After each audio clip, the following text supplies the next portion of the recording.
There's been a lot of talk tonight about image. Now, I don't like the way our current City Hall looks. I agree that it's ugly, and it's part of an urban planning disaster that was perpetrated on us about 50 years ago.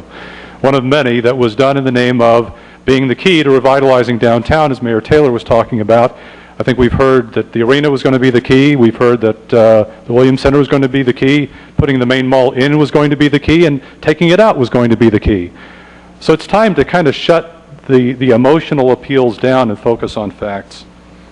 The image of the city for most Tulsans and for most visitors to our city is not going to be City Hall.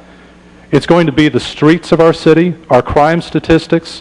It's going to be the condition of our parks and whether our pools are in operable condition and actually open for business. That is the image that we project to the world. That is the way people are going to judge this city, not by what our City Hall looks like. And though I think that one technology center might be a very nice place to have a City Hall, the real question, the real way you need to measure this deal tonight is, will this leave you with more money or less money to spend on parks and police and streets? That's it. That's the bottom line. And the problem is that right now some of the key ingredients to that picture you don't have. I've been through those two thick books. And I sat through the City Hall, the City Council meeting a couple Saturdays ago. 3 hours of discussion, very interesting, very detailed, and I commend you all for the work that you put into that, especially Councilor Martinson, the analysis that you've done.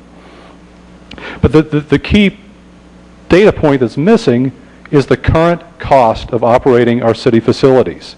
You were given one sheet of paper from Staubach Group. It had estimates per square foot of things like utility cost and repair costs, and buried in there somewhere was $24 million in deferred maintenance. You didn't have an itemized list. You asked for one that day. I understand you've gotten a list of potential itemized projects and then a lump sum total at the bottom, but not a basis of estimate for each of those items and how likely you are to actually incur those costs over the next 10 years. That's what we're talking about. That $12 million gap, that's $1.2 million a year that you've got to find in the operating budget of the city to overcome. That's $1.2 million less for police academies and for hiring more officers and getting us up to where we need to be.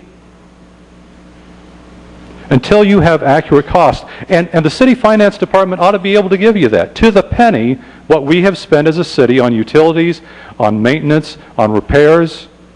And I've got to ask why they haven't done that yet. You need that information to have an accurate apples-to-apples comparison.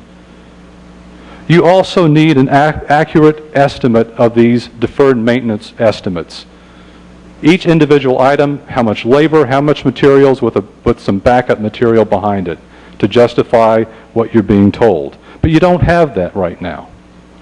And apparently you're not going to get that before you're asked to make a decision.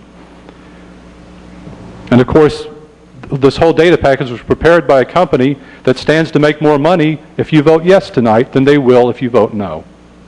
You need an independent analysis from somebody who doesn't have skin in the game.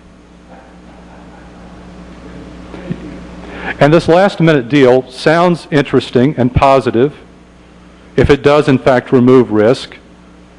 But it just emerged tonight. The public hasn't had a chance to look at it in detail. And I would ask you to send it back to committee. I know the option expires tomorrow. But this building is going to be for sale next week, next month, probably even next year. It's been for sale for a year and a half. And it's for a reason. It's not well suited to leasing out space to individual tenants. You have time to make the right decision and to make sure. I'd love to see us take this up because I do think it looks like it could be a very nice location for a city hall.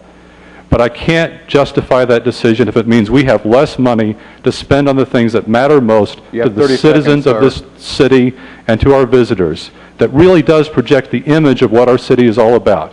Are our streets smooth? Are our streets safe? Is the grass mowed in our parks? Are our pools filled and open for our kids to play in? That's what you need to decide. That's the basis of your decision.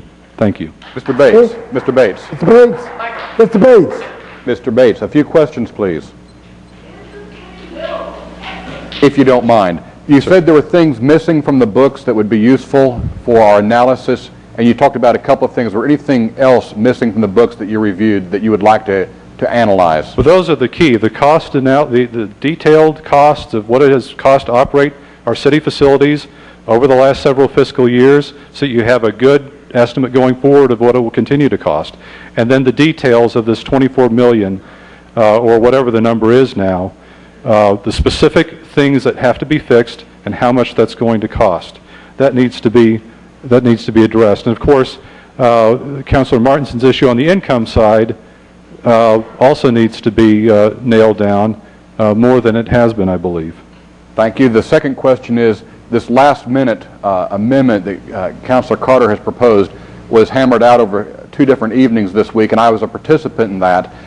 Does the backstop third party belay your concerns at all? The person who will stand in to gain if the leases are successful and cover the city's expenses if it's not successful, does that alleviate your concerns?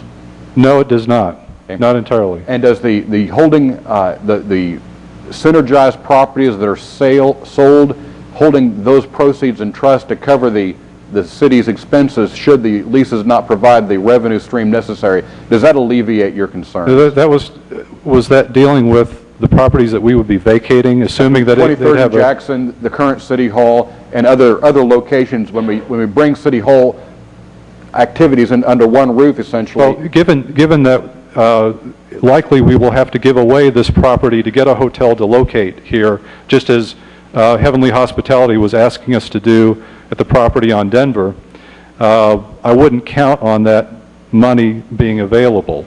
Okay. Given also that the 23rd and Jackson property is across the street from low-income housing and downwind from a refinery, I'd have some questions about the value of that as well. But really, the hub of my concern, the unanswered question that is there is, how much is it really costing us to stay put? We don't have an accurate number for that. And you indicated this should be sent back to a committee for further review. Is it the review that you've described tonight, the things that we don't have answers to, that you'd be asking for? Well, those things need to be found and brought forward. And the specifics of this deal, this master lease agreement, needs to be out there for public comment and public examination. And so far, that obviously there's not been an opportunity for that.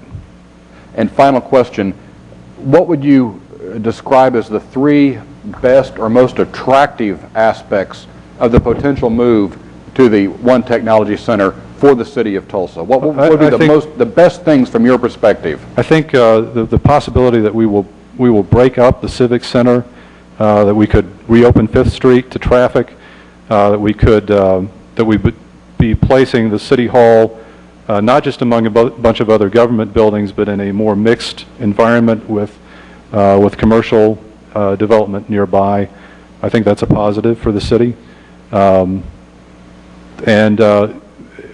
it really does boil down to cost differences. And if the cost differences are there, that's the key. In that same line of question, do you perceive the One Technology Center as being a functional building for City Hall? I think it could be with sufficient renovation. It seems like that's possible. Thank you very much for your time. Thank you. Thank you. Next speaker, please.